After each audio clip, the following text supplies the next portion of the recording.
You're such a great driver, man. He yawned and continued. So, how are you feeling?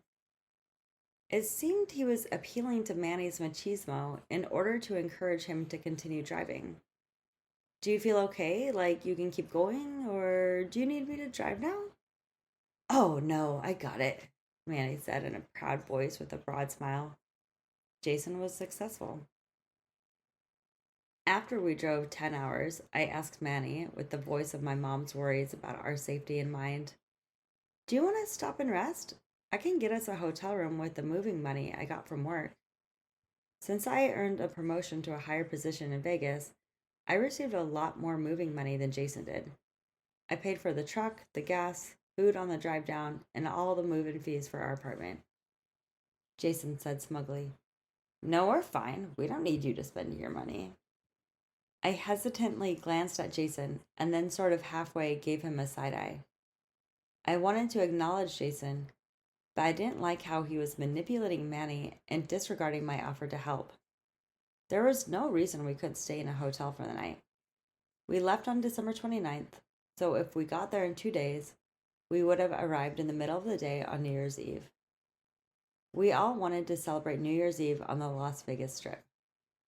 We started work on January 4th, so we had plenty of time to get to Vegas to party on New Year's and plenty of time to unpack before we started work.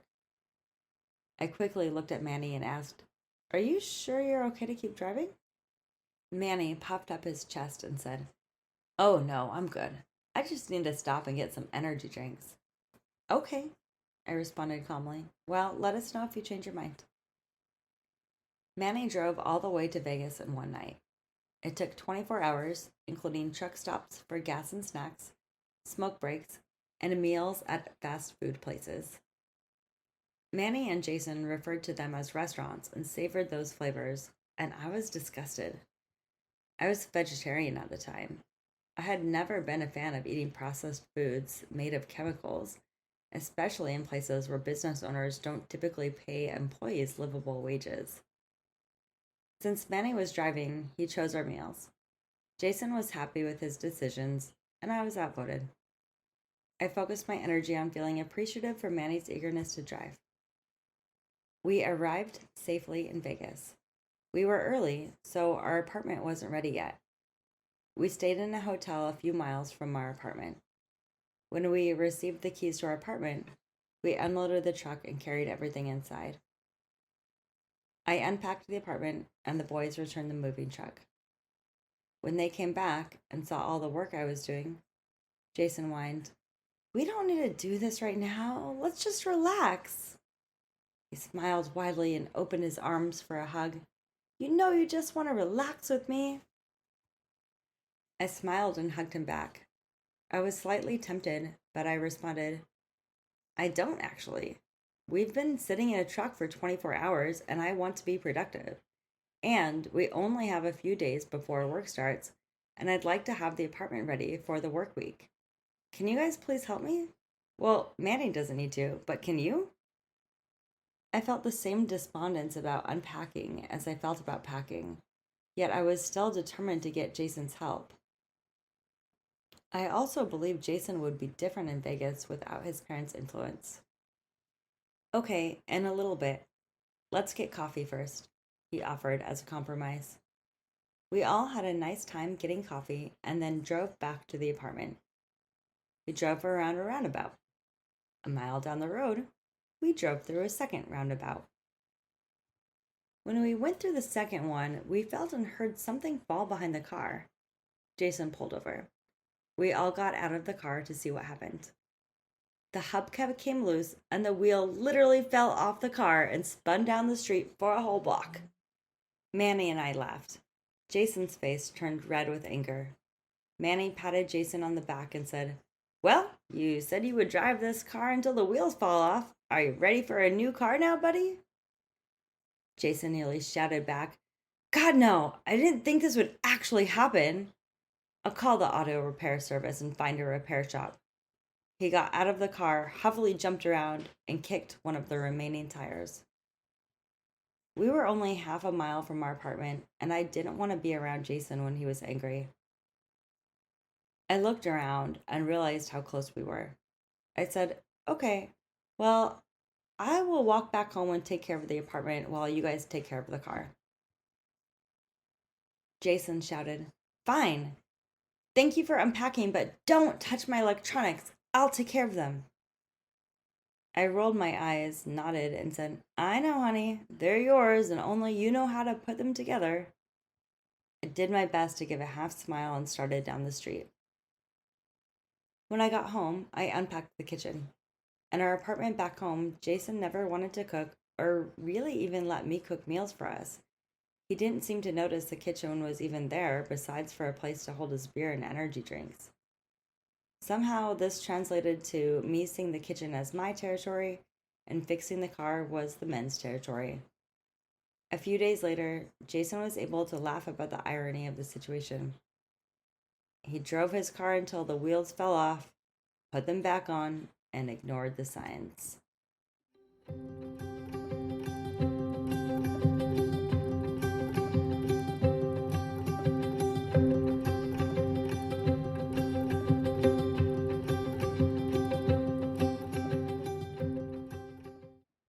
Chapter 5, Warning Signs. I know this is a long chapter. It's the pivotal transition time showing what happened once we decided to move to Las Vegas until we arrived there. There's a lot to unpack. I want to point out that this was still very early on in the relationship, just 5 months. So even though I was annoyed at some things, I was still very much in love. This is still the beginning phase when abusers don't show their cards, and this really does not happen in an obvious way until the end of the first book. This is typical and part of why people stay with their abusers for so long. People do not even recognize they're being abused. What we can look at here are the unhealthy relationship aspects and the beginnings of warning signs actually about to appear. Domestic violence, DV, is violence between family members, and intimate partner violence, IPV, is specifically violence between people in a romantic partnership. The Center for Disease Control and Prevention, CDC, includes physical violence, sexual violence, stalking, and psychological aggression in their definition. These are not isolated violent instances, though. Abuse is a pattern of violence where one person tries to control one another. Yet one violent incident is a likely sign for more to come. The power and control wheel, created by the Duluth model and commonly used in DV and IPV advocacy agencies, shows all the way that someone can control someone. You can Google the power and control wheel and Duluth model and find this wheel. The idea is that abusers use various manipulation tactics to gain power, and when they gain even a little bit of power, they use that to control their partner, the survivor. This is often followed by the survivor calling out the abuser on their actions, which results in the abuser apologizing and temporarily changing their behavior. This interaction makes the couple feel closer, which most often makes the abuser's power stronger. Then the abuser generally does something else abusive, the partner tries to talk to them about it, the abuser apologizes, and then repeats their action. This repeats and repeats. Each time the cycle gets tighter and tighter, like a spiral turning into a cyclone. This is the general pattern of the cycle of violence. What we can do to defend ourselves is to learn this cycle and learn the methods of control. When we learn these, we can identify them and leave the relationships before the cyclone spins so tight that it is too hard to leave. Here are the warning signs from this chapter. Even though Jason was the one who wanted to move to Las Vegas, I did all the work to prepare for the move. I mapped out apartments to see, I set up and paid for all of the utilities and moving truck, and I did 90% of the packing and unpacking. He was selfish in that he didn't help me do any of the work, even though I was the only one working at a job for most of that time period. Part of this might also be contributed to his strong sense of the patriarchy. It seemed he expected me to do the work. The patriarchy is an unofficial system of society that gives men the power to have control over women. Jason appeared to believe in this. as opposed to an egalitarian society in which both partners share power, or matriarchal, in which the woman has the power. When I offered to pay for a hotel for us on the road trip, Jason said, "No, we're fine. We don't need you to spend your money." This shows me that he was feeling insecure about me paying for everything, which is also a beginning sign of his strong belief in the patriarchy. We can also see this when he made me feel that unpacking the kitchen was my territory and the men fixing the car was their territory, as those are traditional male and female roles. Jason often mentioned how nice it would be to be by ourselves without friends or family around. One tactic abusers use is to isolate their partner so that they can have further control over them. When friends and family are not around the couple, they cannot witness the abuse and they are not physically there for the person being abused to turn to them to go for support. That person can generally still call friends and family, but then they are only hearing what the person chooses to tell them instead of seeing the whole picture. Jason never liked it when I called my friends and family when he was home and consistently tried to get me off the phone with him. I had to strategically call them when he was not around, which gave me fewer opportunities to be in contact and tell them about what was happening. It took me a while to understand Jason's family dynamic, and to be honest, I still don't fully understand it.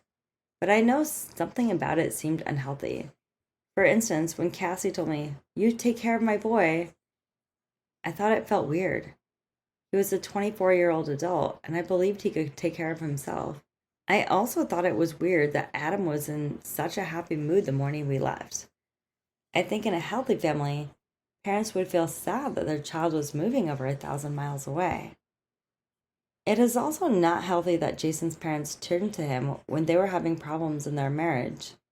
In a healthy family, parents do not tell their children about their problems or put them in the middle of their issues. When parents do this, they risk the child forming negative opinions of their parents, as well as risk the child feeling responsible for fixing their parents' problems. This can lead to the child feeling insecure about being responsible for the reason their parents have problems, which can also lead to feelings of guilt and shame. When I was stressed and anxious about the move, I wrote that I was, quote, operating on an incredibly high frequency with no way of grounding myself, end quote. I wish that I talked to someone about how anxious I felt so that I could have tried to figure out what was causing the anxiety and then found a way to feel grounded. I think part of the anxiety might have been that I was ignoring my instincts about moving with him, but I chose to stay busy and keep focused on all the tasks that needed to be done. These are not expressly warning signs, but they are things that made me feel uncomfortable. Anytime someone does not feel comfortable about the way they are being treated, they should pay attention to it. When Jason told me to just relax with him instead of doing everything I needed to do, it annoyed me because he wasn't helping me do anything. He did not take responsibility for himself and the things that we both should have been doing together.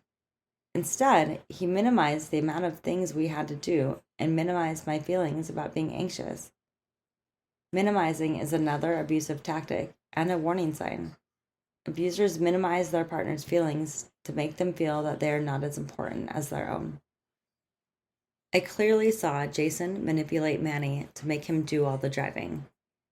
He appealed to his ego and faked a yawn to encourage Manny to continue driving. This was not a warning sign of abuse to me, but it was a warning sign that he was capable of manipulation. The last warning sign in this chapter was that Jason kicked the car tire when it fell off. Manny and I laughed because of the irony that Jason said he would drive the car until the wheels fall off, but Jason immediately turned to anger. I think some anger is natural in that situation, but him kicking the tire was a warning sign that he used physical aggression when he was angry.